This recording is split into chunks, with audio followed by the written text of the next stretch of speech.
ख्याली पुलाव पकाने में पाकिस्तान के नेता और फौजी नेता माहिर हैं। लगता है कि पाकिस्तान के हुक्मरानों ने इस बात को ज्यादा सीरियसली ले लिया है कि सपने देखने के पैसे नहीं लगते, इसलिए दिन में सपने देखते हैं और आवाम को भी सपने दिखाते हैं। जब से अमेरिका ने पाकिस्तान को थोड़ा भाव देना शुरू किया है, पाकिस्तान खुद को अमेरिका और भारत जैसे देशों की लिस्ट में देख रहा है। पर पाकिस्तान नहीं समझता कि वो एक मोहरा है, जैसे हमेशा से अमेरिका के लिए रहा है। पाकिस्तान के आर्मी चीफ आसिम मुनीर सपना देख रहे हैं कि पाकिस्तान जल्द कर्ज चुका देगा और अमीर देशों में उसकी भी गिनती होगी। आपको बताते हैं, कंगाल देश के बड़बोले आर्मी प्रमुख मुनीर ने आखिर ये सपना भी कैसे देखा कि पाकिस्तान एक दिन अमीर होगा और अमेरिका उसका कैसे साथ दे रहा है, लेकिन पाकिस्तान की आवाम ने कैसे दोनों के ही पर कतर दिए हैं। चलिए वीडियो की शुरुआत करते हैं। मैं हूं आपके साथ दीपाली सिन्हा। पहले ये बता दें कि मुनीर ने कहा क्या है। मुनीर ने कहा है कि हम जल्द ही देश पर कर्ज का बोझ कम कर लेंगे और दुनिया के सबसे समृद्ध देशों में से एक बन जाएंगे। जी हां, चौंका देने वाली बात है, लेकिन मुनीर ने कही है। दरअसल इसकी वजह यह है कि मुनीर को यह लगता है कि पाकिस्तान दुर्लभ खनिजों के भंडार पर बैठा है और यह सपना मुनीर बलूचिस्तान के रेको-दिक खदान के दम पर देख रहा है। अब रेको-दिक क्या है? रेको-दिक माइन पाकिस्तान के बलूचिस्तान प्रांत में स्थित है और यह माना जाता है कि इस खदान में अरबों डॉलर की कीमत के खनिज मौजूद हैं। मुनीर को यह लगता है कि अगर इन संसाधनों का सही तरह से इस्तेमाल किया जाए तो पाकिस्तान के दिन भी बदल सकते हैं। मुनीर रेको-दिक माइन को सोने का अंडा देने वाली मुर्गी समझ रहा है, लेकिन जनता से यह छिपा रहा है कि यह मुर्गी एक वोल्केनो पर बैठी है जो कभी भी फट सकती है। ऐसा हम क्यों कह रहे हैं?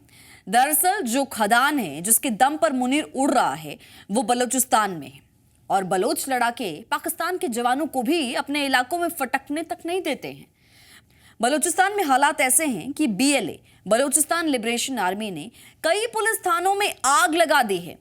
BLA ने दावा किया है कि उसने सुराब शहर को अपने नियंत्रण में लिया है और साथ ही सुराब लेवी पुलिस स्टेशन को आग के हवाले कर दिया है। इसके साथ ही इस शहर की प्रमुख बैंकों और सरकारी इमारतों पर भी अपना कब्जा हासिल कर लिया है।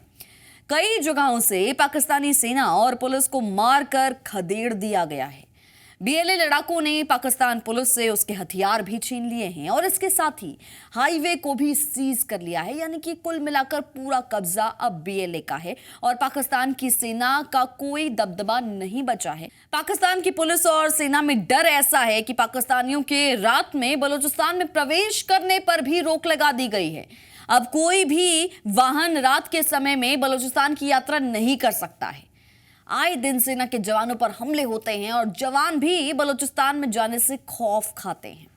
आम लोग तो दूर की बात है, सेना भी बलूचिस्तान में प्रवेश नहीं कर पाती है और अब कभी भी पाकिस्तान से बलूचिस्तान खुद को पूरी तरह से आजाद कर सकता है। घोषणा तो उसने कर ही दी है और ऐसे में मुनीर बलूचिस्तान में माइनिंग करने के ख्वाब देख रहे हैं।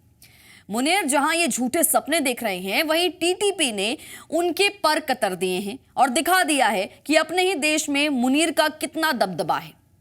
तहरीक-ए-तालिबान ने अपना प्लान चेंज कर लिया है। दरअसल पाकिस्तान आर्मी पर हमला करने वाले TTP ने अब चाइना के CPEC को निशाना बनाना शुरू कर दिया है। अब TTP CPEC रूट पर पाकिस्तानी सेना पर हमले कर रही है, जिससे चाइना की मुश्किलें बढ़ गई हैं और यही हाल अब अमेरिका का भी होने वाला है, जिसने पाकिस्तान से उम्मीद लगाने की गलती कर दी है। लेकिन पाकिस्तान के हालात चाहे जो भी हों, सपने देखने की तो आजादी है ही उसको।